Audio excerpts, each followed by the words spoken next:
Hello, and welcome to Fresh Off the Dome, your all killer no filler podcast where we just talk about one topic until we're pretty much done with it. There's no time limits on this thing. We just go until we're pretty much sick of talking, or sick of the people we're talking to. Whatever comes first. For my guest this week, the triumphant return of Cameron Abbott.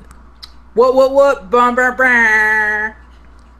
And of course, my I guess my life partner in some ways, Alex O'Neill. Absolutely. Finally. I didn't get an invite up until now, but it's fine. I'm here now. I'm just happy you guys have DTR'd, you defined the relationship, and you're finally out and about by publicly proclaiming that you're heterosexual life partners. I can get down with that. Nabeshin's like I like to refer to Nabeshin as older than me frequently, and my hetero life mate. Are you trying to say Nabeshin's your hetero life mate sugar daddy? No, he doesn't pay for any of my shit. No, I'm just no, Nabeshin is like my wise guardian to help me stay on the right path in life, and also talk about anime and video games, and everything else. Yes. I guess I should introduce myself too. I'm your host, Brian Nabeshin Jackson. I've been on here all the time. Probably will still be on here all the time. But we'll see. I'm curious, would you ever decree a new fresh off the dome host to carry on the conversation without you? More of like the original concept of fresh off the dome was I wanted this to be a place where anyone could talk about anything. Mm-hmm. It's just because it wasn't. This isn't anything to get famous or anything like that. This is just to get off something off your chest, whatever it may be. If you have something with politics or I was trying to get you and Jacob to do Game of Thrones, and that just fell through, and just stuff like that. That's my intentional, but it's screw out, just say whatever stuff, because apparently I usually have good ideas or good topics I want to talk about, and people are actually down to talk to me about this stuff. So I was like, oh, okay, I got other good friends, and just give me a good chance to talk more to my friends. I had Ben on last week, and I was like, oh, I barely ever talked to Ben and Quentin, so it's totally. So that's a good thing. So the Game of Thrones episode fell through just like the plot of Game of Thrones does. All right, come on, dude. So our topic this week on Fresh Off the Dome, you leave a juicy low-hanging fruit, I'm just gonna pluck it. Is about emulators and importing games. That's our topic this week. Just a general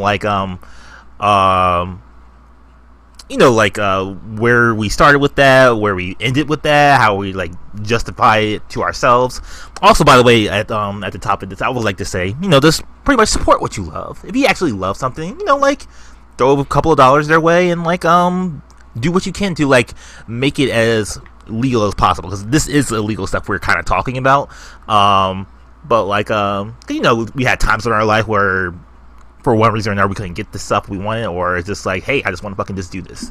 So so I just want to know this this origins. Cameron, you said you had a whole arc about this, about this being how you are as a person. So I'm just curious, how is this for you? How are you as a person?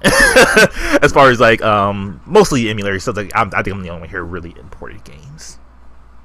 The thing is, I knew a lot of people that over the years I've known tons of people with imported games.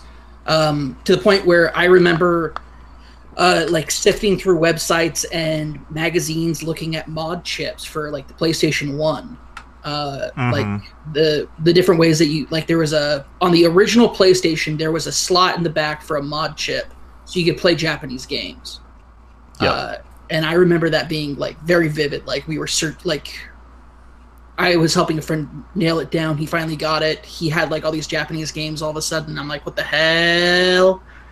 This is lit. The going on that topic, for me, as far as that in particular, PlayStation and mod chip. I was obsessive getting one at the time, because it was when I was a huge Dragon Ball fan, and I remember Dragon Ball GT Final Bout was a thing on PlayStation. It was a game that I really wanted. I wanted this so bad. The Final Bout, yo, that game was lit. The English version was crazy expensive. It was over $100, and I always asked my parents for Christmas, "Can you get this for me?" Hell no. And but the Japanese version, that game was garbage too. Oh yeah, it's complete garbage. garbage. Like, don't even get that twisted. It's complete garbage. But the Japanese version was like $20 or whatever. So like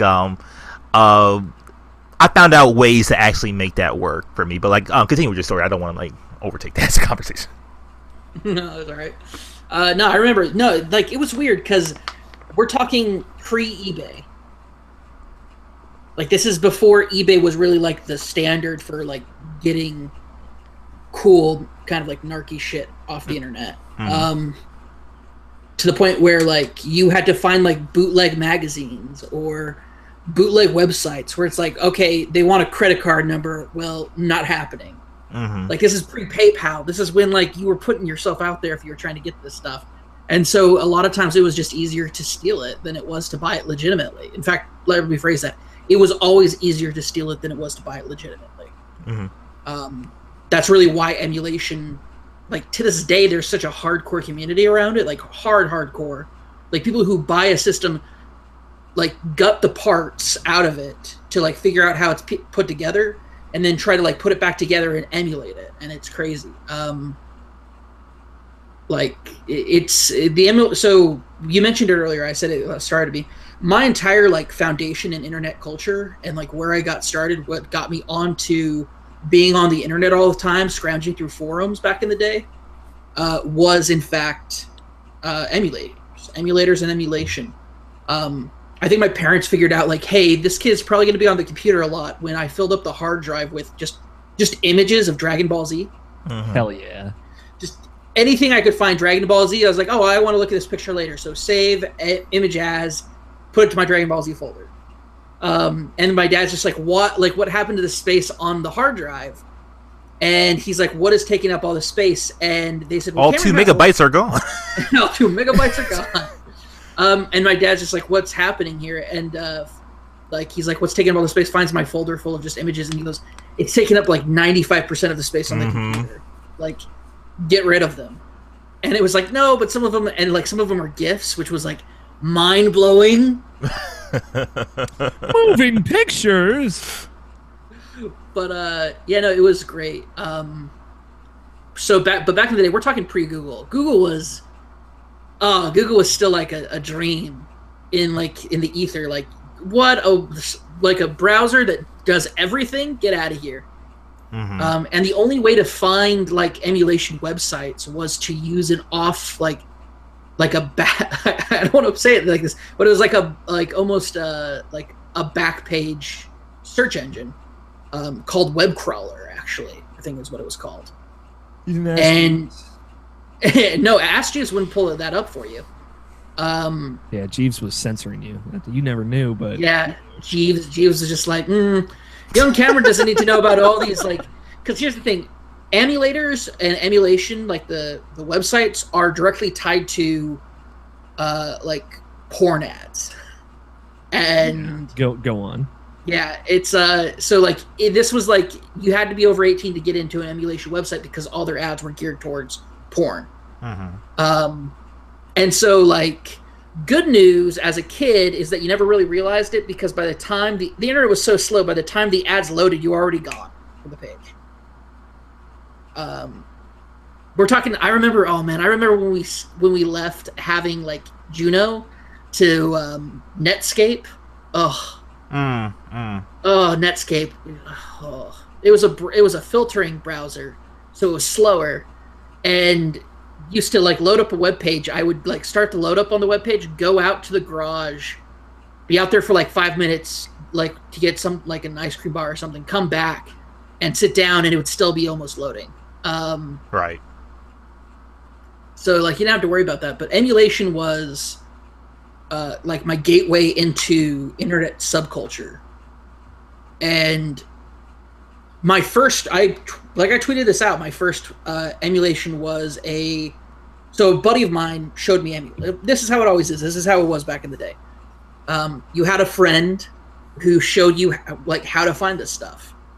And I'm talking like Super Nintendo emulator was the first one that I had, and I remember I had to download WinRAR for it. Oh, WinRAR, my good old friend. Still use it. Yup. So WinRAR, I had WinRAR, and you had to have that, and be careful because it wants you to pay for it. Yep. I feel so bad. You've never had to pay for WinRAR, but it always wants you. At this point, it's like your like poor friend that's just like, maybe there's a little bit, but you still exploit him without paying him. Well, no, it's like, oh, I'm like, you know what? Maybe I'll toss you a few bucks. It's like, get a 180-day try. I'm like, no, leave me alone. It's like that. Like, you know what? I should pay you, and you realize, oh wait, your payment structure is ridiculous, and you want way too much money. Yeah. Okay, I'm gonna keep, and this is part of it. It's too cumbersome to actually pay for it legitimately, so you steal it. Yeah. Like this was a OG like internet subculture back in the day, and so I look back very fondly on it because, like, some companies out there, they really screwed you though. Squaresoft back then, Square Enix now, was one of them because the only ROM available for Chrono Trigger, which was my favorite game back then, but it would, when you went to the future and you left the OG like original area, you would get a perpetual loading screen. Yeah, I remember this. It was literally the worst. I remember just scouring forums and downloading different versions of the ROM, like trying to find so hard the one ROM that would like have the full game on it, and I could never find it. To this day, it's like it's lost, and I like young me like shakes in anger. But the first game I ever downloaded was the original Gundam Wing Endless Duel for the SNES. I think I played this. You could play it as the classic 5 Gundams, as well as Wing Zero, Epion, and Mercurius, and the blue one. I don't remember what the blue one was. What's the status of Big Zam? Big Zam was not... Just I'm gonna slip like a couple of Game Grumps references where I can. Big Zam. I liked how my first instinct would be like, oh, Big Zam wasn't in that one. You're confusing it with Gundam Battle. But yeah, like there's no way like an 7-year-old kid would be able to get a hold of a Super Famicom and then B like a Japanese Gundam game. It just wasn't happening. But what I loved about it was like this arcadey fighter, like almost like a Street Fighter level, like brawling game and fighting game, and you had all the different Gundams. You also had like Tall Geese, and oh man, I'm just like memories are coming back, man. Memories are coming back. Yeah, this is kind of why I wanted to talk about this. It's like this is something me and Alex would talk about like every once in a while. Just like randomly, just talking about like, oh, we used to be on emulators, and we used to do this like scene. I don't know if you were done, Cam, but like I'll end it by saying this: nothing took off emulation-wise like the Game Boy Advance. The GBA era of emulation was like a golden age because everything could be emulated off of it. And it was so widespread. You didn't have to have like an advanced graphics engine on it. N64 you could never really emulate with it. It was just too much. It was too unwieldy, and emulators, like, I remember emulators just being so broken. Like, emulation's a lot harder than people like to think it is. They like to think, oh, you rip the data, you put it on something in your computer, and you play it. It's like, it's not like that.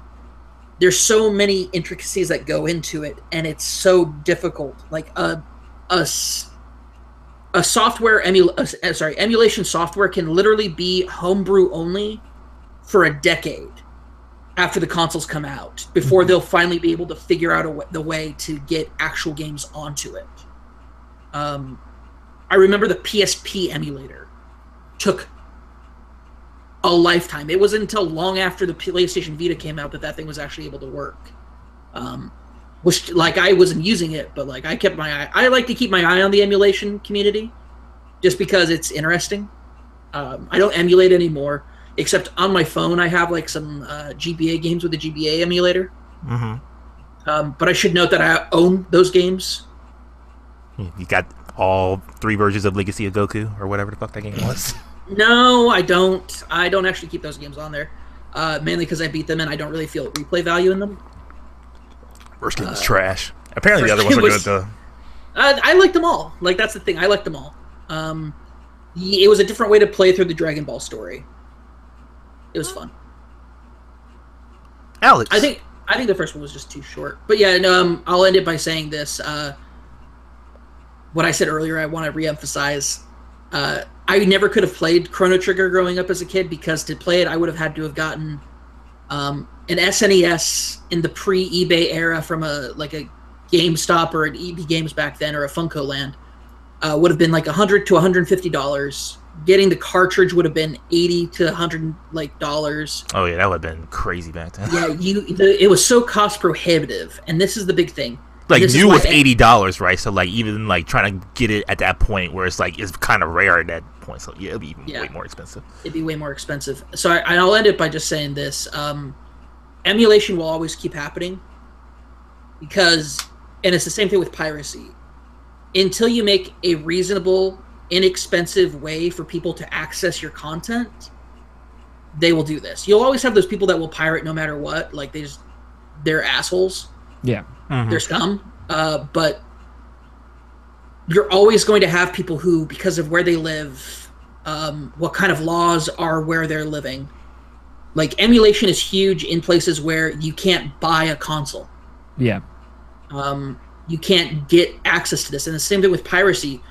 The number one place where like things are pirated are in places where they aren't broadcast. People want high quality shows and they can't get them in their own country, or they want American shows and they can't get them. Game of Thrones is downloaded and torrented more in countries where it's not able to be shown than anywhere else. Yeah. And that's always like accessibility is always going to be the feeding force behind emulation. And piracy in general, yeah. It's because the piracy and emulation are unfortunately so intimately tied because they're essentially the same thing.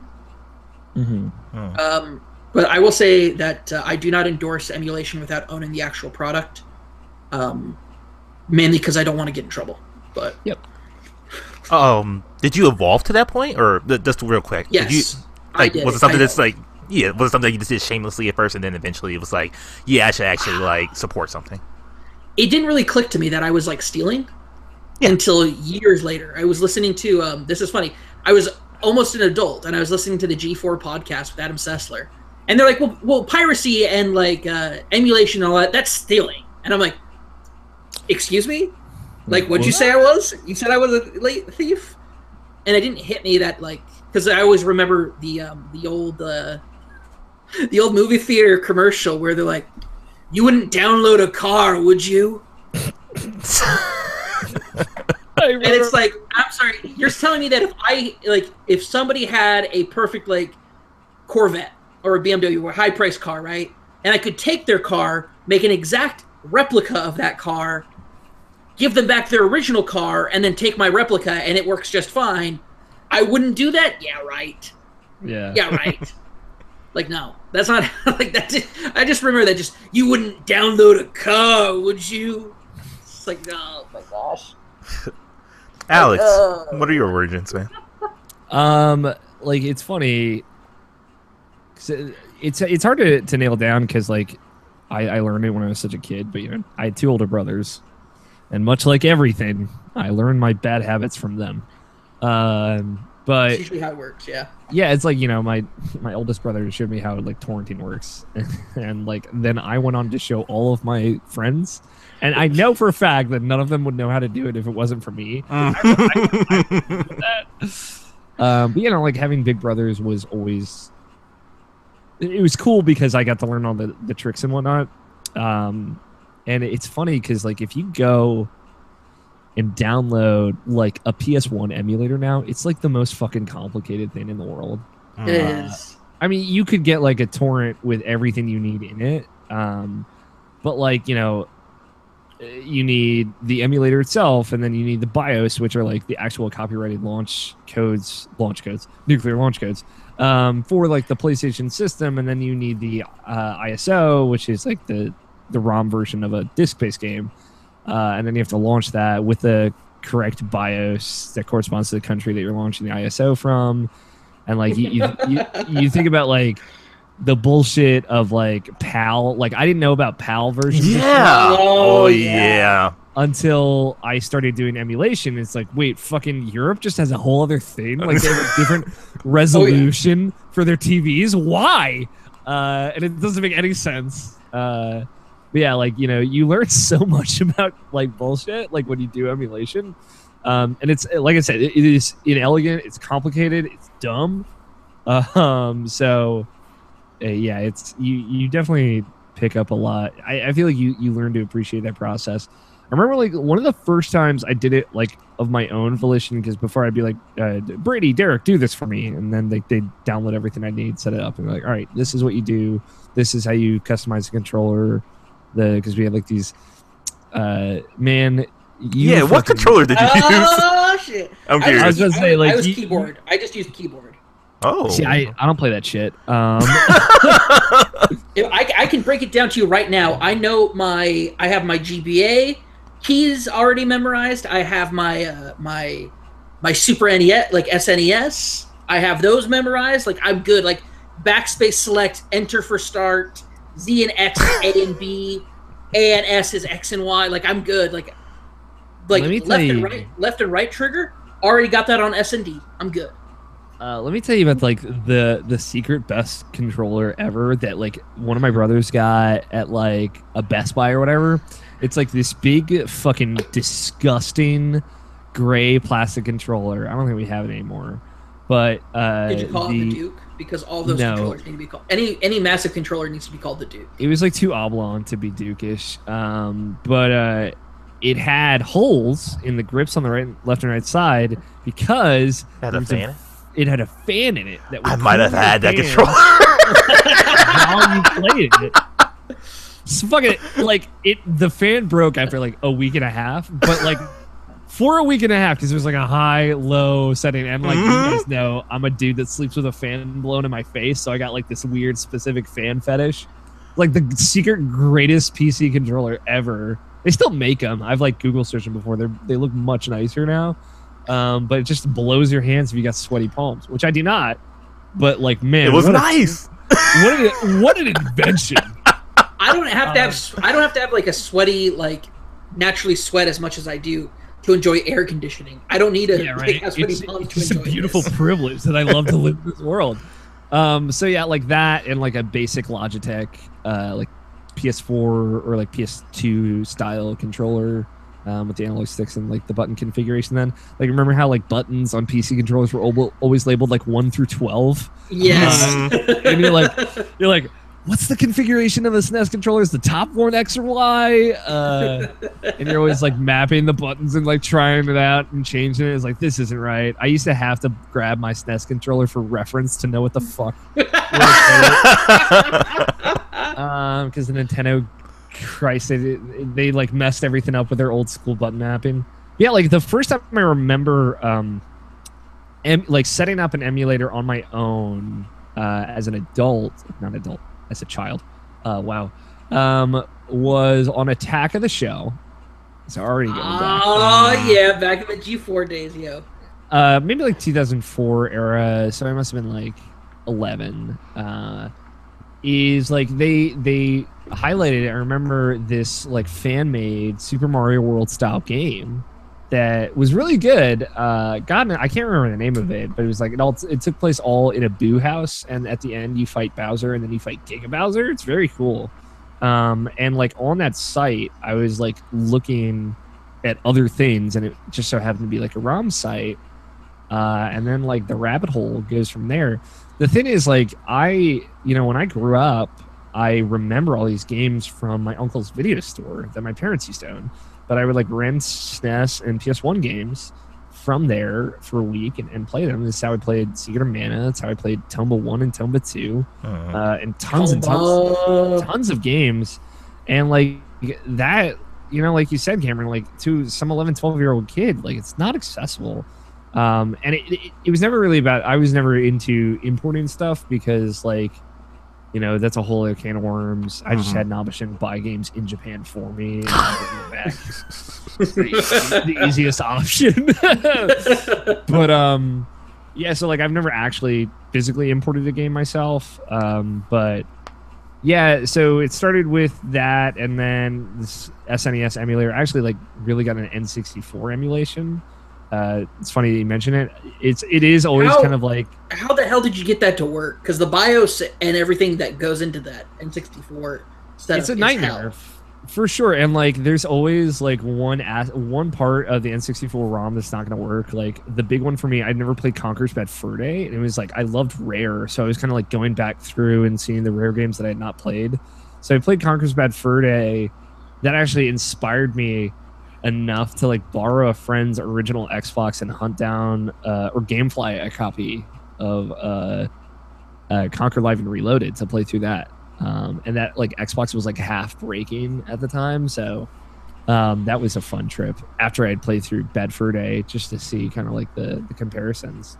Live and Reloaded, far superior version of that game, except for the vocal censorship and stuff. But it spawned off like PS1. I played Tomba 2, a couple of other like weird Japanese platformers that I can't remember the names of. Super Nintendo, Chrono Trigger. The way I finished Chrono Trigger the first time was on an emulator. I never finished it on the Super Nintendo originally. And then like kind of going from there, and it was the same thing in Game Boy Advance. There's tons of Game Boy and Game Boy Advance emulation. Like sort of mana, dude. Like fuck me up, fam. Like all of like the mana games. Golden Sun. Golden Sun and Golden Sun 1, Golden Sun 2. So many like oddball GBA titles that you could get access to. Yeah, because like a lot of them, and like I was a 13-year-old kid. I had $0. Like it was more of a thing of like I will never be able to get or play these games otherwise. Even today, I don't have enough money to find and play these games. So it was kind of like following that thought process. And like the mana games, it all started with Secret of Mana, going back and emulating that on Super Nintendo, and then like following that series, like it became like a handheld only series, and like playing all the weird GBA mana games like Sword of Mana and whatnot, was odd. Alundra, I like went back and emulated. Alundra 2, I tried emulating, and then I realized it was a bad game. Stuff like that, and yeah, like PS1, GBA, and SNES were the big ones, and some N64 games. But it all kind of started there. There was definitely a hard cut where, like I had no frame of reference of why this stuff existed or where it was coming from. Like I didn't understand that these were rips, like what an actual ROM was, like a rip of the chip on a cartridge, and like what an ISO was, a rip of a CD. Like, yeah. I didn't know what those things were until I got older, and like BIOS, like understanding what that is, PAL and shit. I'm like, this is some other weird. I don't understand this. Why does this have .jpn, .pal, and .nal? It's like I don't know what these mean. But then it was probably like feedback. The G4 podcast too was like where I kind of like realized, oh, this is what this is, and like. This is why I probably shouldn't do this. And that stopped, like that transition period happened when I had a Wii. I'm like, oh, the virtual console, I can just buy these versions of these games. And then like I realized why that was so important in that era when I started paying more attention to video games and like learn about emulation, what that actually meant. It's like accessible emulation that is legal is like super rare up until the release of the virtual console. Like you think about the Sega Classic collections that came out on like PS2 or whatever, after like they cut off the Dreamcast and they were like committed to not doing hardware anymore. Like that was the first time anything like that had happened. Outside of like those Atari boxes you could plug into your TV. But no one gave a shit about Atari 2600 games. Like, so like Nintendo really did make a big push. And like, it's cool to see other hardware manufacturers kind of like Neo Geo and Com64 like following their footsteps, and Jaguar and things like that, of like making this stuff accessible. typically through a Nintendo platform. So yeah, it's a thing that I definitely took for granted, and I'm aware. Like, I'm trying to think. The last time I emulated something was like a PS2 emulator to test out Kingdom Hearts, to like just see, like, 'cause you see like those modded PS2 emulations of some PS2 games that run in 1080p, like the Dolphin emulator for Wii games and things like that, that run in 720 and 1080. Like, it was kind of just experimenting with that stuff, but it's definitely a thing I just don't do anymore. And yeah, like, it was great because it exposed me to all these games that I never saw. It widened my horizon of what video games were, especially from like the Super Nintendo and PlayStation 1 eras. And like, you get a better understanding of the evolution of games in 3D to 2D games, and the actual structure of video games themselves and the consoles that they run on, and how that stuff works. And I think it was valuable for me as someone who cares so much about video games to see that. And like again, I would never have known about PAL as like a concept if it wasn't for emulation. And like, I don't think there would have been, up until now, when like there's so much literature you can read on video games themselves, there would have been a way to know about that otherwise. So it's valuable. It's like that inherent value is absolutely there. It's just like surreal how little I gave a shit that I was stealing stuff at the time. Like how like divorced a ROM site is from any kind of consequence. Like, it's just like you're downloading chronotrigger.rom and you're plugging it into XSNES and you're going, and you're not thinking about it. So especially if you're 13, like setting up your weird fucking breathing controller and having a good time. Yeah. God, my origins, like, when I think about it, like, I really don't even remember initially like how I got into doing emulators. Like, it might have been from school. It might have even been like I found out myself. Like, it's like one of those weird things. It's like, it was definitely around the time where I not necessarily got out of games, but like it was in the PlayStation era, and like because we used to rent video games like constantly, me and my brother, because like when we got our first when we got our NES and our SNES, like we got those from pawn shops, and we that's how we like eventually that's how we played those games at the time, and then we rented the games all the time. And then like around when the PlayStation era happened, like that's kind of where I kind of got out of like newer games, I should say. It's around that time, because like we gave our old system to our cousins in Philadelphia, who are not as fortunate as we are, but like we was like, oh yeah, you can just take our old stuff. And like you know, like I felt like that's when I was like out of pretty much video games and was like got into anime like really hard, is around that time. So like you know, there was like needs of me like wanting to play like certain things. Like I like, because I remember playing like Super Mario RPG. We rented that game like constantly, me and my brother, and like you know, I never beat that game. And then like just like other stuff that's like man, I really want to play that game. Like I never rented, I never beat it. And then somehow I found out about like emulations, and like I got really into that, because like as far as like the computer setup, like I was always the person who was like on the computer, who knew what the computer was, what to do on it, like how to get online and stuff like that. Like I kind of self-taught myself, I think. But like quick question though, how often were you blamed for any small problem that ever happened with the computer? Oh, all the time. You know, that's when you get called down as like, what is this? What's going on here? Like even to today. Who are all these dicks? Like even today, like with my parents, is like they always like ask me like about computer stuff, because like it's just like always a mess for them. They still don't really understand it.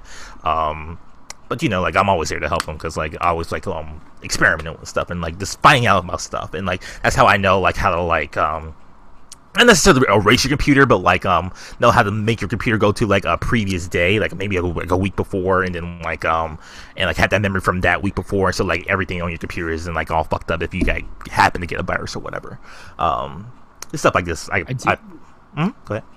I didn't really want to interrupt, but like I do want to also point out like there was a time, like it was specifically when Nabeshin, before you were host on IP, you had sent me your copy of Kingdom Hearts 2 Final Mix, and you were like, "Hey, you can't play this on your PS2," and like region locking was exposed to me because of emulation. Oh, that's right. I remember that. And like modding a PS2 to be able to change the disc mid-game, and like why you had to do that, and why region locking existed for this very purpose. Like that avenue introduced me to those concepts as well. So like another just like slice of history in video games, because region locking is essentially not a thing anymore with Nintendo fully off of it now. So, yeah, Nintendo was like, the last one to be on it. Yeah. So like, yeah, that's just it's crazy to think of, like, I wouldn't know about any of this at such a young age without that. So yeah, it's very educational. You remember when Sony had region locking done to districting the world? Yeah. Like, you had to know like what region you were in. It wasn't like NA. It was like region 5. Yeah. It's fucked up like districts from the Hunger Games type shit. Yeah. You from what region you from? I'm from region 5. We got Region hot 5. dogs and handguns to galore. We don't live in the law over here in Region 5. Witness me. Tomba! Go ahead, Nabeshin. I'm sorry. You're good. But yeah, like I said, I don't really know like the original origins of me actually like how I learned about doing emulation. But I knew I was the guy. Like I know I was the guy though who was like, oh, this is how you do it. Like eventually, like I became that person who like did that. Like, yeah, sure. Like, you want to play Chrono Trigger? Yeah, this is the way how you do it.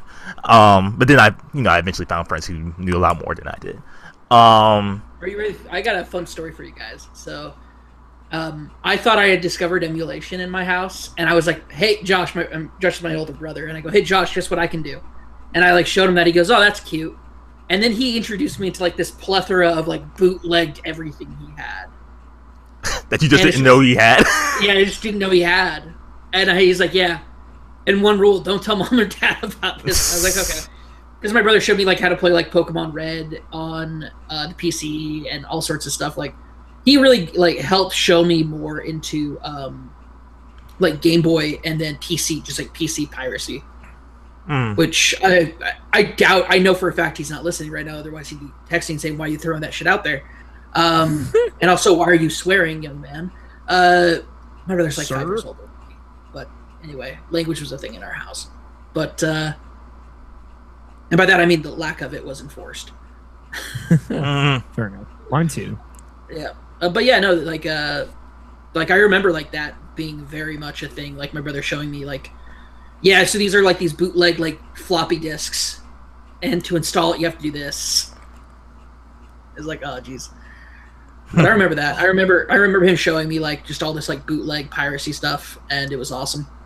Dude, I remember burning ROMs to floppy disks and then running. Dude, do you remember when like when you finally? My brother is the one who bought it and installed it, but the CD burner. Oh yeah. I installed our CD burner in my parents' computer, and that was like a moment. I was like, "Yes, this is like so cool." My brother Derek saved up and got like one of the like laser burners for his CD drive in his tower, so you could like burn an image, like laser an image onto a disc. Oh wow! That was the hottest shit, and it was just like a. You know, because you remember like the CD DVDs like were just like that yellow coating on top, so it would just be like it would just burn off the yellow, and then it would be like the silver of the disc underneath of that would be the image, so it wouldn't be like anything color or like impressive, but like we did it like twice and then never used it again, and we thought it was the raddest shit. My God, no man, no, like I remember that CD burner, like getting that for the first time, and then all of a sudden like. People started. Oh, that's when like the PC piracy really started for. Oh yeah. Oh, I bet. Like everybody passing around like having in like shitty like teenager like writing, like Warcraft 2 and then like the CD key written on this like the top of the CD. Dude, it was just like all of the LucasArts games were on CDs, yeah. like burned CDs in our house. Like that was the thing, because that's what we all were so into, including my mom. And she was just like, "We won't talk about this." She never said that. I'd like to think she was just blissfully ignorant to how we actually got this. I have a feeling like my parents are just like, oh, you know, whatever. they're like, oh yeah, Josh is like buying these games, and it's like, no, he wasn't. I'm with you though, Nabeshin. I don't know where Derek or Brady learned how to download and install emulators. Yeah. I don't know where my brother learned how, because he was on it before me apparently, but it's a mystery. Yeah. It was inherent knowledge that you passed on to us. Yeah, and I'm the baby of the family too, and like so like my brother didn't know anything about this. My older brother, who's like 2 years older than me, like he didn't know anything about this. And like anytime I got like a game, like, oh, I got this Dragon Ball Z game, we could fight each other. It's like, oh yeah, really? And like we just we went against each other in that, which was like always great. And like it's interesting too, because like I would say like the dark time in my gaming history is between like the PlayStation 1 era, like up to like Dreamcast. It's like because like that was the time where I was like playing emulator and getting really into like the Super Nintendo, because that's why my second favorite console is, because like I played so many games and it got exposed to so much stuff. Weirdly enough, not Zelda, but like everything else. Like I played everything else, and like or I felt like I did, and that was great. Like, cause like I said, dude, that brought back memories. That's how I played Link to the Past. Yeah, for some reason I don't know why. Like that was the only thing I'd never played, and that's why I have like almost no affinity for like old Zelda games. And that's like weird. Like I know that's weird. It's like that was probably like the one that was always on the top charts on the website, and like I just never really even looked at it. It's funny because like I played Zelda Ocarina of Time. I always call it Zelda 64 in my head, but I played Ocarina of Time, and then like I was like, oh, Legend of Zelda is like an like I can get it for the SNES, and I was like, I wonder what that's like. And it like blew my mind how different it was, and like the story was so different. I was like, what is going on here? What is happening? And then I played it, and you find your uncle, and he's like dying, and you're like, oh man. He's like, you have to protect Princess Zelda. Which is telling you like, oh, she's like the priestess of light or whatever. And you're like, oh, I gotta go save her. And you have to like go down this dungeon. And there's that fucking asshole knight down there. Yeah, just like with his like ball and chain, and he's just like, come here and get your ass wrecked. You know how to use the shield proficiently? No, better learn now, bitch. Like also around that time, since we were talking about controllers earlier, my first controller was like it's basically like a PlayStation 1 controller that you just have on your PC, but for some reason where the D-pad is at, you can like screw on a little like joystick on top of it, so you can like have that as like a actual joystick. So that was like a weird thing. What the fuck you're talking about too. So like that's kind of why I'm like always like used to like a PlayStation type of controller, because I play so many Super Nintendo games like that. Played like the hell out of like games like Mega Man X. That's like one of my favorite series ever. Is like Mega Man X1, 2, and 3 are really good. X2 not that great, but 3 is actually really good that no one ever talks about. And it's like it was mostly just Super Nintendo games when I did emulator. Like I had like the NES one, never really played that one all that much. Like I like other than like to play like old import games, like I played the Samurai Pizza Cats NES game on that, and that was like a weird thing just to experience and try. Like I said, that was a dark time for me as far as like gaming, because like I wasn't really into video games that much at that time, but like I was really into anime at that time. So like if it was Dragon Ball, like I had to like at least fire it up to see if I liked it. That's why I got like Hyper Dimension, which is like one of my favorite fighting games on Super Famicom. I played that on emulator, and like that was like one fighting game that I was like super into, and that was like something I like it's still one of my favorites to this day, that I really really love. I even played like old Dragon Ball like Game Boy games on emulator, which is crazy. Had the Genesis one too. Those ones usually suck though. That the Genesis like emulator in general, it doesn't like feel right, I guess, with the controller I had. But like yeah, like it was just pretty much in that like SNES Genesis era stuff that I played. I never really got into like Game Boy Advance or anything else, and like I said, the only Game Boy game I played was just the import Dragon Ball one, so I could just figured it out. Oh, weirdly enough, speaking of Dragon Ball, like there was like there's a Dragon Ball RPG That was on Super Nintendo. Oh yes. Yes, I remember that one. Yes, because like it was all in Japanese at first, but then like someone eventually put out an English version of it, and I played that shit, and I beat that shit, and I can't believe I beat that because like other than like Super Mario RPG, that was like my first RPG I ever played, and like it had like a car system as well. It was like it was so weird. I put it on my SNES Classic actually because like I was like, oh yeah, I remember this. Oh, you jailbroke that thing? It's not that hard. I don't know. I don't own one. Fuck that shit because it was all about Legacy of Goku. Game Boy Advance. Which was like another one of those games that I had those games. I had Legacy of Goku and Boo's Fury, that fucking terrible named sequel. And well, there's Legacy of Goku 2, and then Boo's Fury. Yeah, Boo's Fury is the third one. The second one was all Android and Cell Saga. Yeah, I had also known as Best Saga. Anyway. But I relived them through emulation again because, like, again, where the fuck am I gonna get a copy of Legacy of Goku 1, 2, and Boo's Fury, like in 2006? Because that shit's just not happening. And those games are rad as hell. I just remember the first Legacy of Goku. That's the only one I ever played. I just remember that one not being good. But I never even tried the other ones. I heard the other ones got significantly better after the first one. It got a lot better, yeah. Legacy of Goku is still a special place in my heart for that game. I can see that, yeah. Because you hit things, you get damage numbers, you level up. It's cool, man.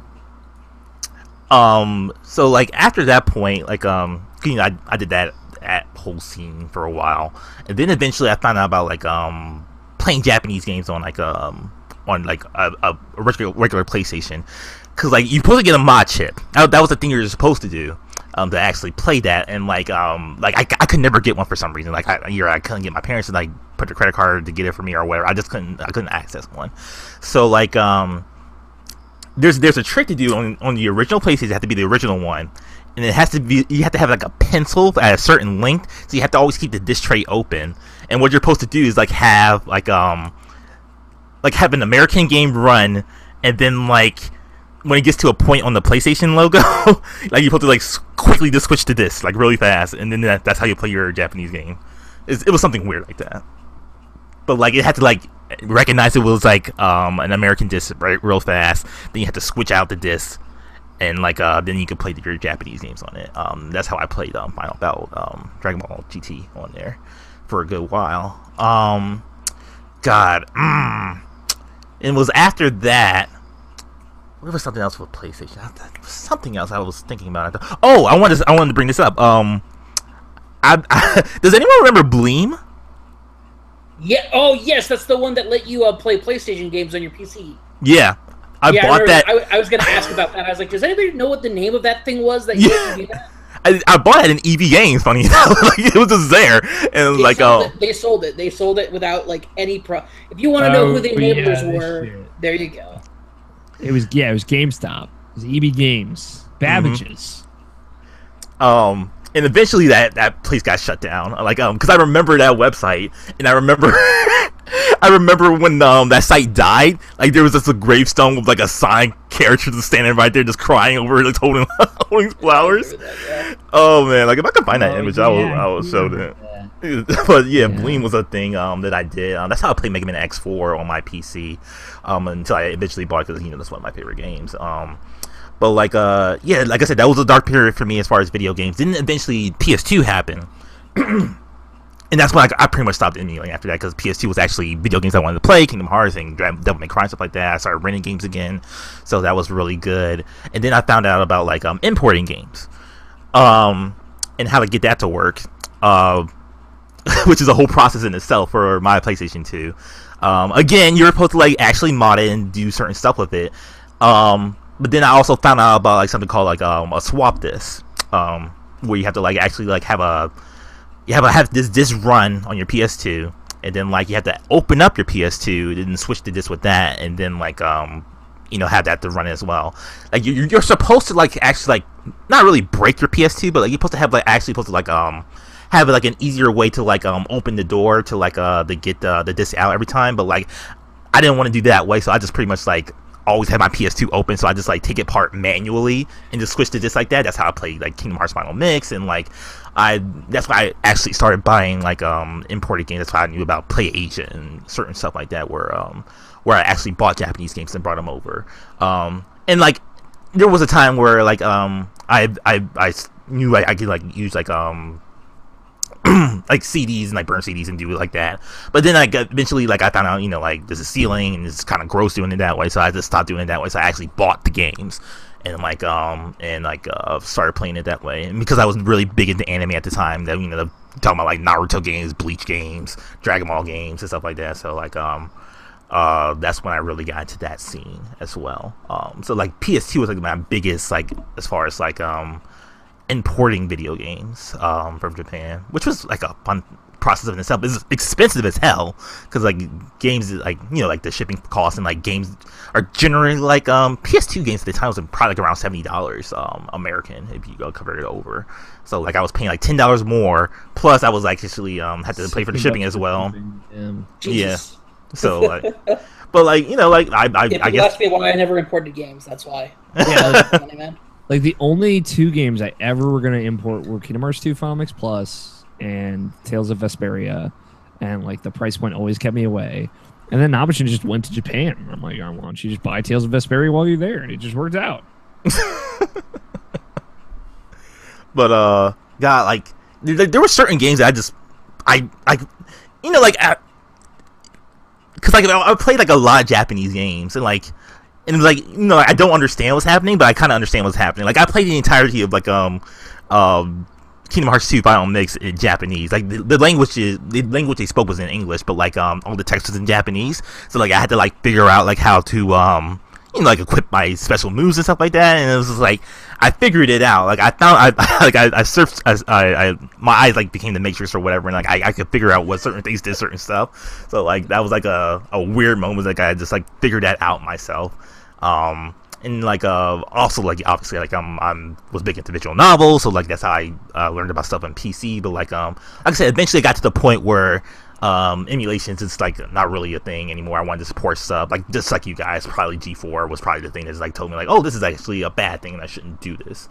And like you know, like recently, like I'll fully admit it, I hacked the NES Classic, SNES Classic, I'm sorry, just to like see how that runs, and like yeah, like it totally runs. It's like the same thing as before, and like it's actually fun just to play those games again. Like I just played Batman the animated series, Super Nintendo game. That game's amazing, and I was like, oh yeah, I played that on emulator, and I beat that game on emulator. Like, and that's kind of where I want to drive the discussion now. Like, what were the like standout games from emulations that like you know, like games that you never could beat before that you finally beat, or you know, like, or just games that you never knew about and then you like found your love for it through emulation.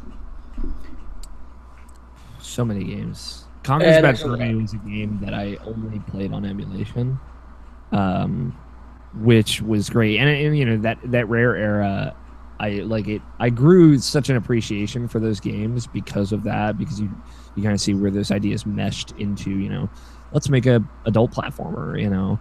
And like that game there's literally no other game like it, I don't think, even to this day.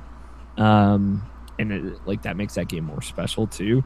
Toma 1 and 2 and Alundra. Like I had never beaten Alundra until I played it through emulation. And actually got to the end, because that game is fucking like 38 hours long. It's like secretly just like Okami. It's just like, oh, why is this game so long? It's great, but it's just very long. And like 100%ing the Toma games, like I'd played them and I'd beaten them, but I'd never like really sat through and done all the like secrets and like seeing how like, oh, if you have a Toma 1 save file, it like carries stuff over and unlocks new quests in Toma 2. And like I'd never really registered that meaning. Like a lot of GBA games like Sword of Mana, Secret of Mana, I beat when I was younger, but I beat by myself through emulation. Chrono Trigger, like I said, I never beat until I emulated it. I still don't know how you got an emulation copy that let you beat it. That pisses me off. That makes me want to go find that copy, like get it, and then play it through emulation just to beat it. It was much later too. Keep that in mind. So like they'd figured out what they needed to do for that by that point. And was it the SNES version or was it the PSX version? SNES version. Okay, sure. That's so.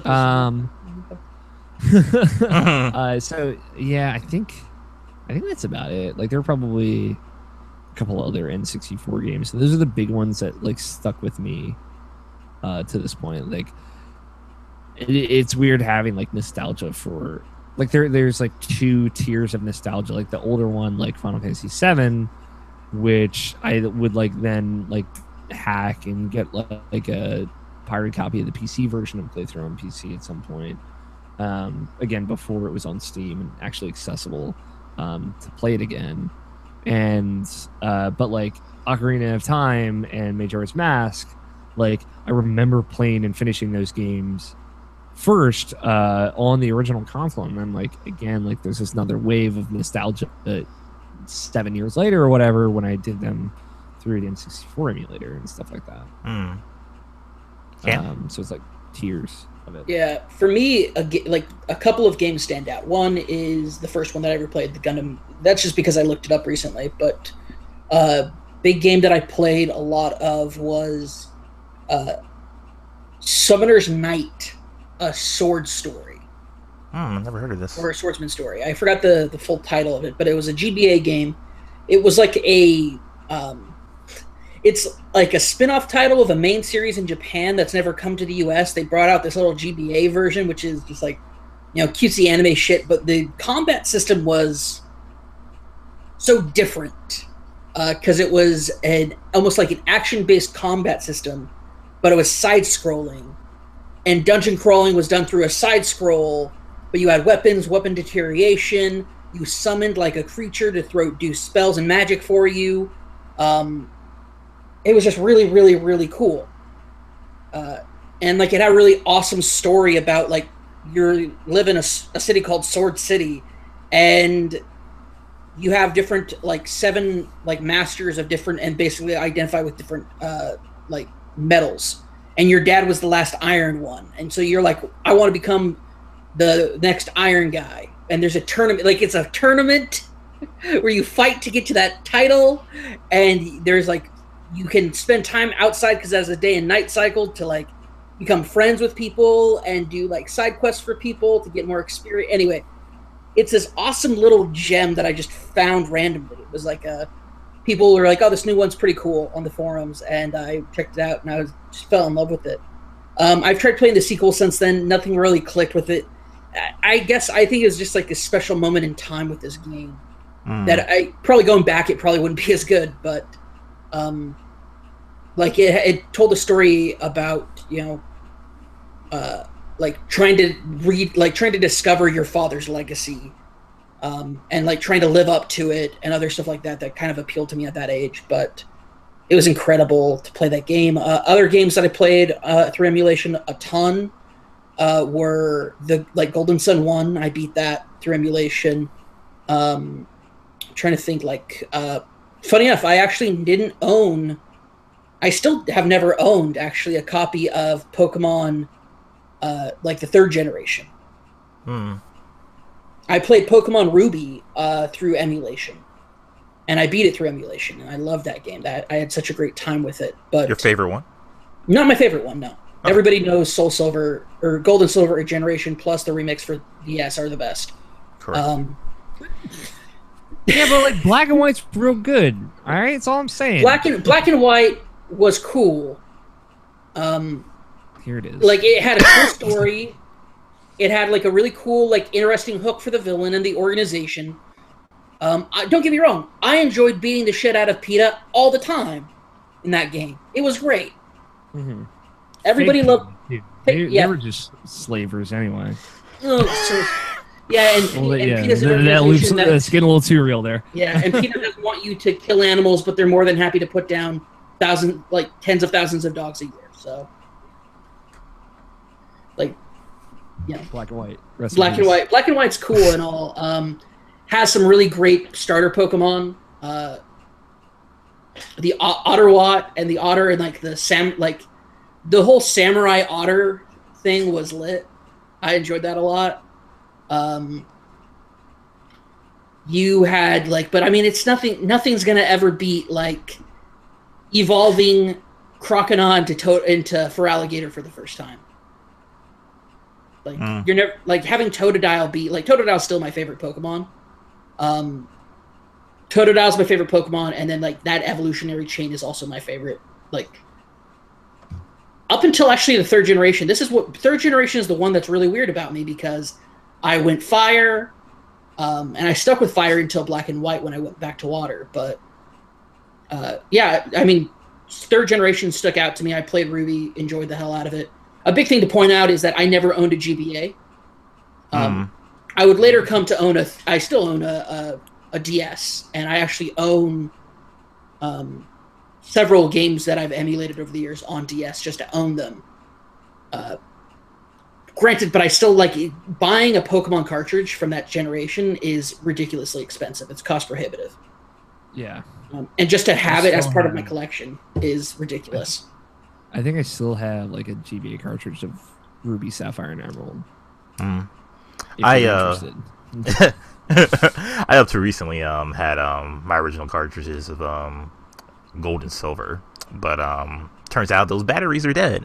So like you have to like if you want to do it, you have to like undo the back of it, and you have to like find a little tiny battery and find one that can replace it. And it's almost impossible. Yeah, it's like fuck that shit.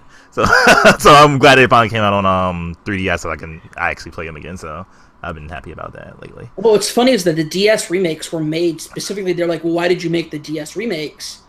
Because originally they said, oh, we're only going to make we want to put out Fire Red and Leaf Green. And everybody's like, well, what about the next generation? They're like, well, we probably won't do that. And then people started saying, well, I can't play the old one because X, Y, and Z, you know. Well, the battery's dead, and I can't bring those Pokemon over to complete like a universal Pokedex. And at that point, they're like, huh, maybe we should bring it on over. So. But you know, those remakes are the best of the remakes, from what I understand. So. Yeah, I never played them, but I wish I did. Also, gonna throw this out there. Even though the mechanics of the game itself were like ridiculously stupid as far as like how it worked, the Yu-Gi-Oh like RPG games in there, those were really popular at the time. At the time they were super popular and they were a lot of fun, but the problem is that the game didn't follow the rules of the game, and I hated that. I hated that so much. It's so stupid. It's so stupid. It's like, oh yeah, no. It's like I'm like, why is this broken at? It's made by Konami. Why is this broken at? Like I played Duelist Rose on the PS2 of Yu-Gi-Oh, and that one was actually fun. I had a. That game was fun, but like you said, it doesn't follow the fucking rules. So it was like it was like a different It was a different way to play the game, and I appreciate that. I'm talking about the GBA games where you literally played the card game, and they're like, you're playing the card game, but the rules didn't follow the card game. And it was not until the Duel Links. The Duel Links. It wasn't. No, not Duel Links. Duel Links is shit. Duel Links is such shit. Once again, doesn't play the game right. Absolute garbage. I put that on my phone and I played it. And it's like, this is how we played it in Duel Links. I'm like, nope, done. I'm not dealing with this shit. I'm not dealing with this shit in my life again. I'm done with it. But I will say that the anime doesn't follow the rules of the game either. So it does start with the Battle City arc. It does start with the Battle City arc. Yeah, it takes a while, like 2 seasons. It took a while to get to it, and they did it right. And the thing is, the GBA games had you play through the Battle City arc, and you're like, why isn't it working? And it wasn't until I forgot what it was, but it was actually like where you play through the story as though like you're a third person, like an alternative person doing it, and it was a lot of fun. A lot of fun. I love the games that they insert you in and they're like, yeah, you've always been part of the group. You know, Cameron? You've always been part of the group. And it's like, yeah, I have, guys. Hey.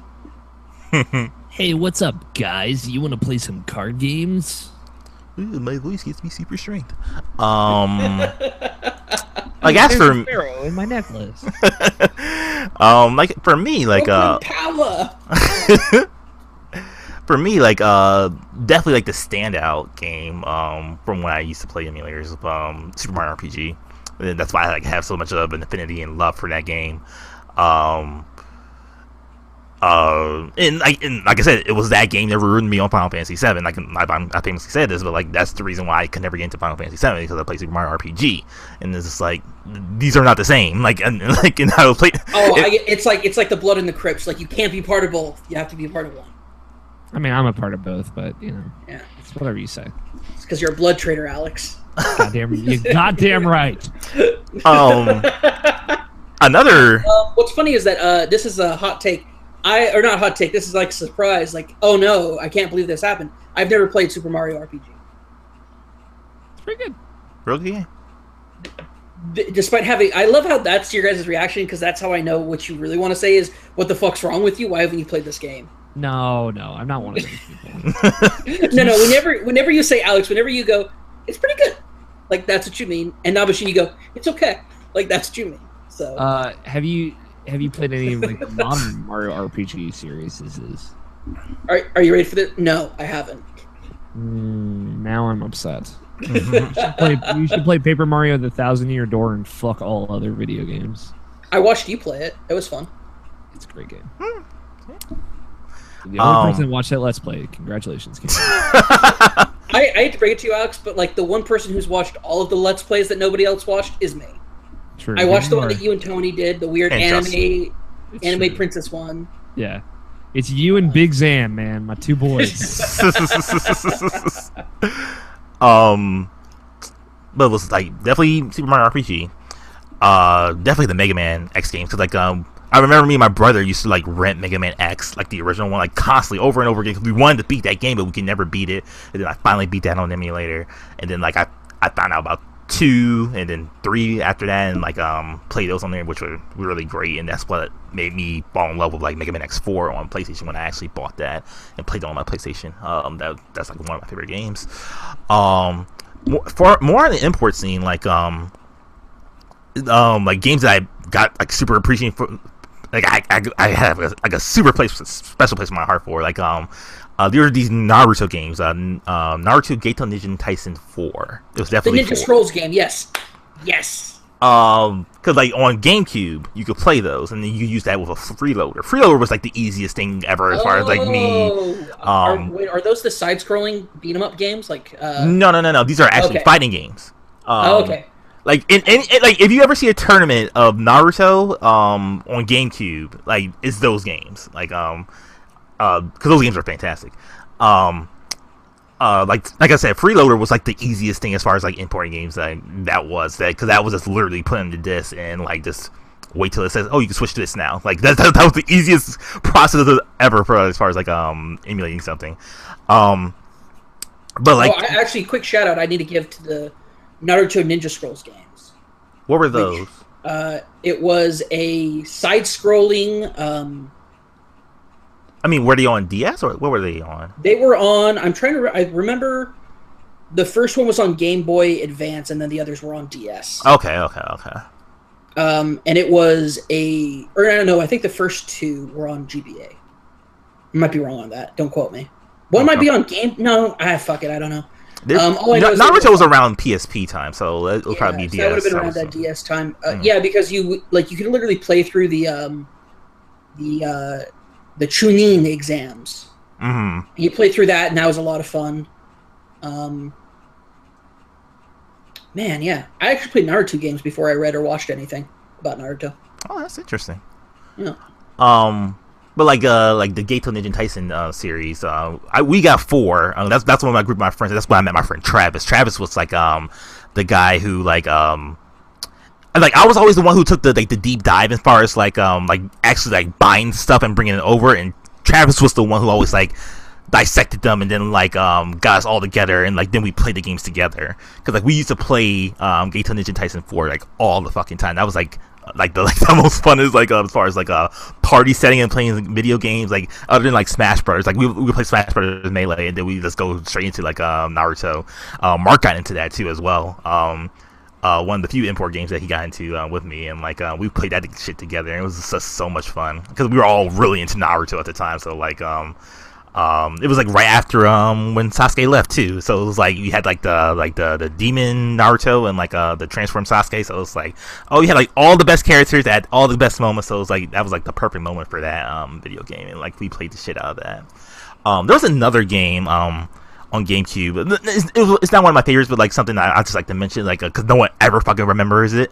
It's called I think it's called Battle Stadium DON or it's like Battle Stadium DON or something like that. But like it was a game that had like Dragon Ball characters, Naruto characters, and One Piece characters, and they play in like a Smash Brothers type of way. It's like it was literally Smash Brothers. As that you might even say it's PlayStation Battle Stars or PlayStation All Stars Battle Royale, because like it was Smash Brothers again, and like you're the purpose of that game was like to like get these like balls out everybody, and like you collect them a certain number of balls, and then you're special, and then like I think the person with the most balls wins in those games. But like that was just like something I got on GameCube, and like we enjoyed it, but like it wasn't really anything special. But like you have Goku going against Luffy versus Naruto, so it's like, oh, that's awesome. But yeah, I think that's like the main stuff I can think of as far as like importing and like emulation, as far as like games that like really like left a huge impact on me. How was it like I especially for you, Cam, because you played this all on keyboard, like was it like nothing after a while, or did it like take like months to get used to or something like that? I mean, no, it was when you're younger you adapt quick, and I committed that shit to muscle memory. Another great game, shout out game I need to put out there is Kirby Superstars. Oh really? Yeah, the one where they had all like the different Kirby games all on the SNES cartridge. I had that on emulation, and I played the ever-loving shit out of it to the point where my parents decided they needed to restrict my computer time. Like that was the thing, because they're like, you're up at. My dad came out one morning. He's like, I got up at 4 a.m. before we got. I came from religious backgrounds, like home, and so like we would have like 6 a.m. like scripture study, and Bible study. So. I got up. My dad got up in the morning, and he was like, "What in the world is that noise?" He was using the restroom, and he came out, and it's at 4 a.m, and I'm there playing, so I could get in more time before having to do scriptures and then go to school. That was when they were like, "Okay, we need to limit your time on here." Didn't work, but it was nice of them to try. Yeah. I just played that recently on the SNES Classic, because that's one of the games that came with it, and like, yeah, that game's real good. Game's real fun. Also, another game when you're jumping through. I'm sorry to hijack this again, but when you're jumping through Meta Knight ship, and you're doing the bouncing throughout that entire thing after you beat them, and it's this incredible moment of just like awesomeness. Sorry, it's like this nostalgia. Like it's like you injected nostalgia right into my brain for a moment, and it's just like I'm there. Yeah, that's the thing about like this whole conversation, because like I said, when I was replaying the Adventures of Batman and Robin on the SNES Classic, I was like, God, I just remember like all of this, and it's like I just remember it being so good and so amazing, and like having like this having that feeling again, just playing that game again, and like having it on an SNES controller this time, and not like a fucking PS2 knockoff. Is like actually like really fun and really great. And like I just adore that. Like it's so much fun just doing that. And the other game I wanted to mention was Hyper Dimension on Dragon Ball Z Hyper Dimension. That was a game that I got super into, like I said earlier, so I don't really need to reiterate that. But is there any other things you want to like bring up about this, like for anybody? I think it's interesting to think that people will be emulating on their phones on consoles hardware they've never seen in the future, right? Like kids today, that's already happening, man. It's like you got like a 12-year-old kids using custom SNES emulators on their Android phones for a controller they've never held before. And when I saw a kid who was playing Pokemon Red, like original Red, and the screen was set up and you could see the outline of a Game Boy. Blew my mind. Because it's, like I think all of our emulation experience comes from a love of that hardware It's exactly why I never emulated Atari, Jaguar, or NES games, right? Like, I didn't give a shit, right? I never played NES until like much later. Is like with Scott, like I played on an original NES. Like, where did you play Super Mario Bros. 3? Just curious. Was it All I Stars? played Or All Stars, okay, that makes which is part of why I like that game so much. Yeah. On Super Nintendo, and like it's just like that reverence, and I think like our level of respect for it now and understanding why it's wrong and how it's wrong is because we have that physical context, right? We remember Super Nintendo cartridges. We all blew in cartridges. We all held those controllers, and like we have that frame of reference. And so like when we wanted to broaden our horizons and then got to that and then played those games and then realized it, like how it was theft and how it was piracy and why it was wrong, like we stopped, right? Or we changed. But like when you think about like Virtual Console coming out and then PlayStation 3 having like original PlayStation games that you can actually like play again and like buy it legally, and like sure, I'll buy Metal Gear Solid again and just play it on that because like I wanted to like show that I want that. You make it easy for me because I could play it portable. Well, you can't play that game portably, but like other PlayStation games you could play portably on your PSP or Vita at the time. So like and like Virtual Console just like pretty much going as authentic as it possibly can for the time, just to play it on your TV screen. So like I think they deserve like great credit for that, and like hopefully like they bring that stuff back. Like obviously Nintendo is, but like PlayStation's like so weird with their games right now. So like hopefully we can get some classics back on that in a meaningful way. It's cool. I mean, like you look at Microsoft, like the person with like the smallest catalog in the grand scheme of things, they are making a platform that will be able to play all games forever going forward, right? Everything from their original platform to whatever their next one is. Yeah, they're currently the biggest supporter for like having old shit on your console. So like they do. We didn't mention them the entire time, but like they deserve like tremendous credit for that. Yeah, and like I think that comes from the PC mentality, and like they've built a great platform for that. And for that to just always be the platform. The Xbox is the platform, right?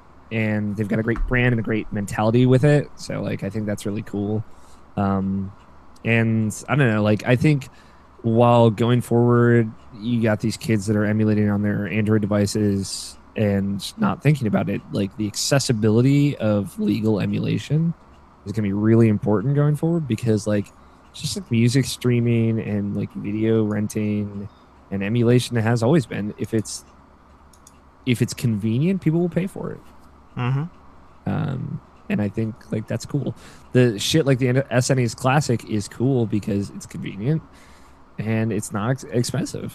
Yeah, like I was more than happy to pay $80 for that. Just to like have that feeling again. And like, of course, I bought it so I can put those emulators of some games that are those ROMs of the games that I own before or have on my Virtual Console or have physically.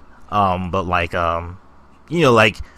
like just to have that ease of use, like that's all people really want and need for it to be like something that can speak to them. And like it's like sure, I'll toss $5 to pay Batman and Robin again. You can't really do that now because it's a licensed game more or less. But like like if you can, like try to like support it the way you can. Yeah, that's all I got. Cam, you got anything?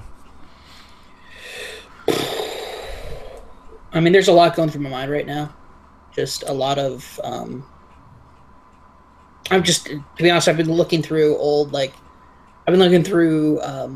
coolroms.com, like, just fucking chilling. Pretty much. No, I've just been going through like top emulators, real quick. Let me pull this up right now because I think this will be fun to look at and talk about. I'll pull this up here. So let me take a look here. Here we go. The best 100 ROM games are, and I'm just going to go through the first, like the top 10, I guess. Maybe a little bit longer. There's a bit derivative here. But number 1 is Pokemon Fire Red version. Pokemon Emerald version is number 2. Super Mario World is number 3. By the way, I only ever like I first played Super Mario World and beat Super Mario World on an emulator. I forgot about that. That's a big one. Yeah, that was a huge one. I had so much fun with that, especially actually not the first time I played it.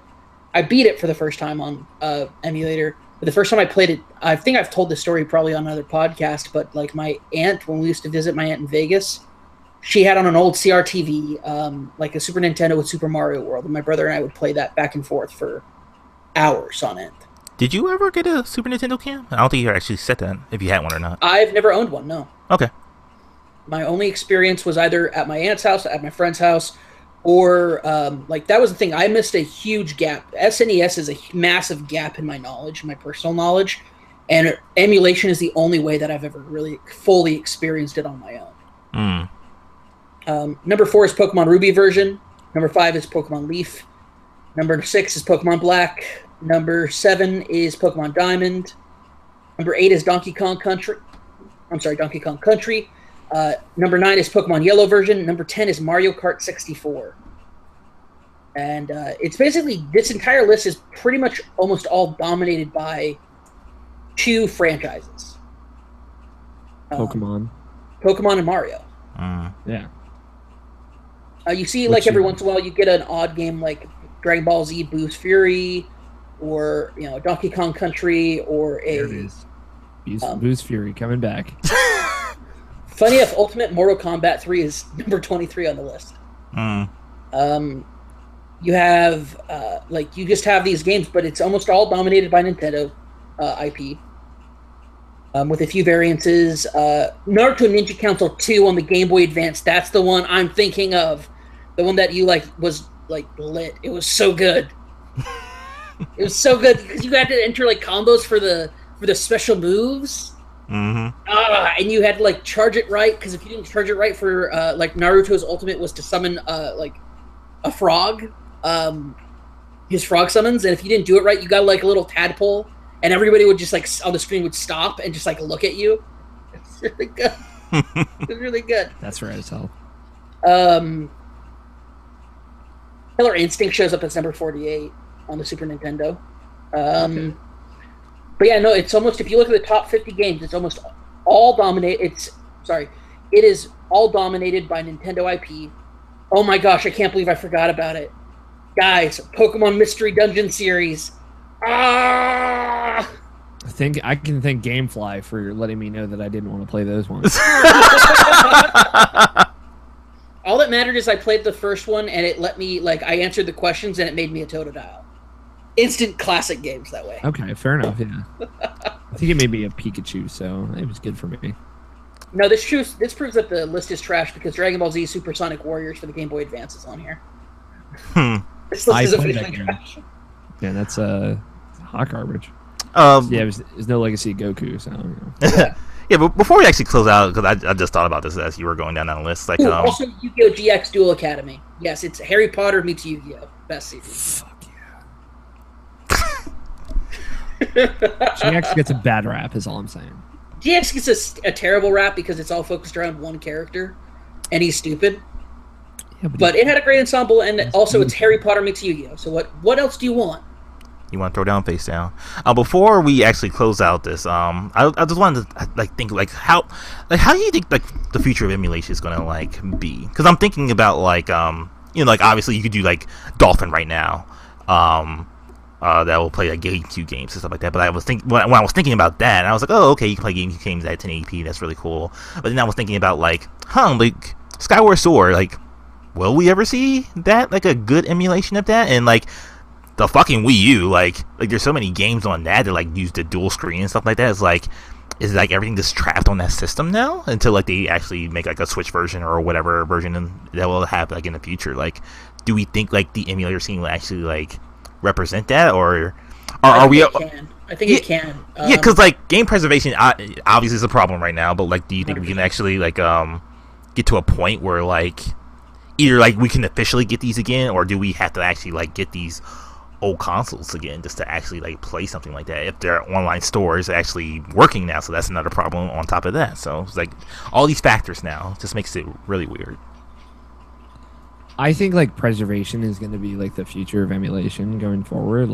They're 100%. always, since they're open source, like there's always going to be people ripping them and putting them on Android and on like jailbreaks of things. So like I think that will always be around because, you know, whether like the future perfected emulator that is like officially licensed by Nintendo that's put on a SNES Classic or whatever is, you know, there for the preservation standpoint, or like the original open source version of that is on some coolroms.com website, which is still a website. I found out it's still got that fucking 1999. That's funny. Yeah, it does. Yeah, it does. Never change. Coolroms.com. Never change. Coolrom.com, the hottest emulation site since 1993. It's ironic because it's a cool ROM.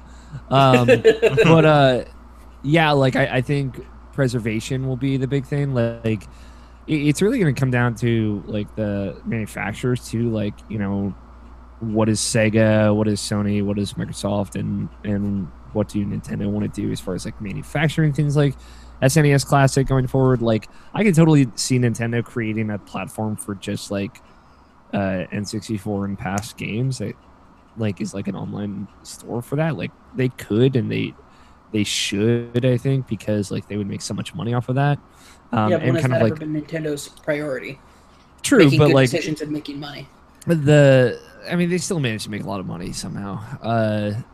But like, you know, like keeping that separate from their platform, I think would be better for them, even though people want this like Netflix model switch thing to take off, and I think there's room for that. But I don't know, like a lot of like those licenses have expired, and a lot of those games are just gonna have to get lost because of like the miracle circumstances in which they were created, because they were licensed products. So like, yeah, like what's gonna happen to Goonies and Goonies 2 on the NES? Like, I don't know. Probably nothing. Probably those games will probably never come back in any capacity ever. But hopefully, like the big ones and the broad strokes can get held, and everything that falls through those cracks is going to be found and held by these people that genuinely give a shit about preservation. So I think like that is it'll be less of a thing like it was in the era for us in the Wild West of the internet, where like you're just torrenting and ripping ROMs off of websites left and right because there are no rules and no one knows how to regulate this, to like this lives for a purpose, and that purpose is preserving the past. Yeah, like Kazaa was a big thing when I was younger, so like fucking LimeWire, let's go. Yeah, LimeWire was another Morpheus. one. Morpheus. Fucking Morpheus, holy shit. You were saying, Cam? Sorry. No, I'm with Alex, I think, but also one more thing that I would add as a note. I mentioned it earlier, and I really want to hammer down hard on this, is if it is cost prohibitive, if it is region prohibitive, if the government won't let people own it legally, emulation will find a way. Emulation is and always has been on the underground. The more you and I think that like people have learned, the more you try to wipe it out, the more the more fringe groups will pop up with it. You can't send a cease and desist to people you don't know where they live. You know. I mean, like even like recently with Danny O'Dwyer's coverage of The Witcher 3, that's how CD Projekt Red kind of like got started, because like in Poland you don't have like games come to your area, so like they pirated games and then like they translated games, and then that's how they started the company, and that's how they made The Witcher and Witcher 3. So yeah. So I mean, and that's the thing, is that if you don't have availability, and that's such a weird thing to say in our age of instant gratification and communication, but as long as it's not available to people in a reasonable manner, like in Brazil or other places in the world where consoles literally can cost upwards to like $500+, and that's for like the base model, not even like the Pro or the Xbox One X. When you have games that are costing upwards of $100+, depending on where you are, because of import tax. I mean, I've heard NATO complain about it more than once, just about how expensive everything is in Australia because they have to import it. So you have something like that going on for them, and I get that. And as long as you have that going on, there will be people who can't afford it, but have the resources to take it, so they will. Isn't like Brazil like a PS4 is like $1,000 or something like that? Yeah. It's something crazy. It's something ludicrous like that, and like I don't even want to think about like what pro prices are. Right. But it's that way in these countries where it's so hard to get it legally that, yeah, if it's easier to basement build your own PC with a powerful enough like if it's that much cheaper to do that because you can get the parts for cheaper, they're going to do that. There will be people who do this. There are people who say, you will find in, like you said, Alex, people will put on their Android phone, like Grand Theft Auto 3 with like mods and everything enabled on it. Like, you will find people who will do that because people are A, resourceful enough to do it, and B, have the skills to do it, so they're going to do it. And I don't think that's going to change. And I think that we can probably see that maybe even get more common with a younger generation of gamers coming up who don't have access to these resources. So. Yeah. And I just want to close out again, just like, hey, if you can support and like actually pay for these things, like, do it. You know, like, throw a bone, go to the virtual consoles, buy some old games or whatever, and like, because you know it's still illegal at the end of the day. I just want to stress that out there. So like, if you can support what you can, just like with Patreon and like just content creators that you care about. Like, if you can support them, turn off ad block and whatever. Just like support what you love. That's how I would just really want to end this. But I'm sorry, I had one more thing to add, Nabeshin. Oh, yeah, go ahead, sir. When you said that, it reminded me. I mentioned earlier that I own a lot of the old GBA games that I used to play through emulator because I have a DS and I can play them, but I never do. Owning a game that you beat through emulation is something that's actually a really cool feeling to have, I feel. Physically having the game, it's like, I don't need to play it to know that I beat it. And it's something of like akin to a trophy, I guess, but it's something special. Like when you support something that gave you so much joy when you were younger, and you're able to support it now that you're an adult with an income. So I want to tack that on at the end. Like, there's something very special about being able to do that and rewarding the people who provided you with something that you loved. Yeah, for sure. But this has been Fresh Off the Dome.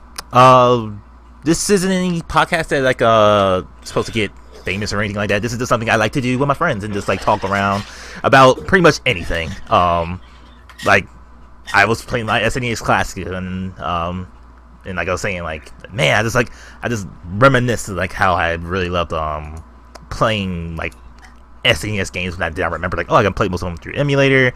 I know me and Alex always talk about emulators all the time, so it was like, yeah, I just wanted to bring this topic along. So that's the origin of that. and one other thing, like, y'all don't even know how hard it was to get an emulator to work. Like, it's like shit is so easy now. And like in 2004, when you're 11 and you're like, I don't know what a fucking ROM is, and I'm like, just like, I know I've seen this work, I know I can make it work, and like, you're just like plugging shit into things and trying to make it work and mapping controllers button at a time. Like, it was a different world. I know it makes us sound like old men, but it's so easy now, and you take for granted how easy it is. But like, people complain about like how hard shit can be as far as like getting PC versions to run and whatnot. It's like, man, y'all don't even know. Like, it took me forever to figure out how to unzip a file. When I was checking, I didn't know what the hell that was. You're sitting like in a WinRAR window and you're like, how do I unzip this? And it's like, oh, I click on the the ellipses thing at the bottom and it unzips the whole folder. And it's like, there are no instructions. You're just playing it by ear, and now you just plug in a fucking Super Nintendo Classic into a TV and hit go. So just remember that, all right? But Cam, where can they find you, bro? Plug your shit. Plug my shit. All right, so folks, if you guys ever want to check me out, I do a weekly podcast called Naughty Gamers Podcast. You can check that out on your podcast services that you prefer. Also, currently, we're actually coming towards an end on a YouTube show that we did back in the summer. We recorded it. It's being put out now, called Star Wars, a Star Wars story. If you ever wanted to know who had to deal with the fallout of the insurance issue with the Death Star, this is the story you want to follow. Didn't they say that in Clerks?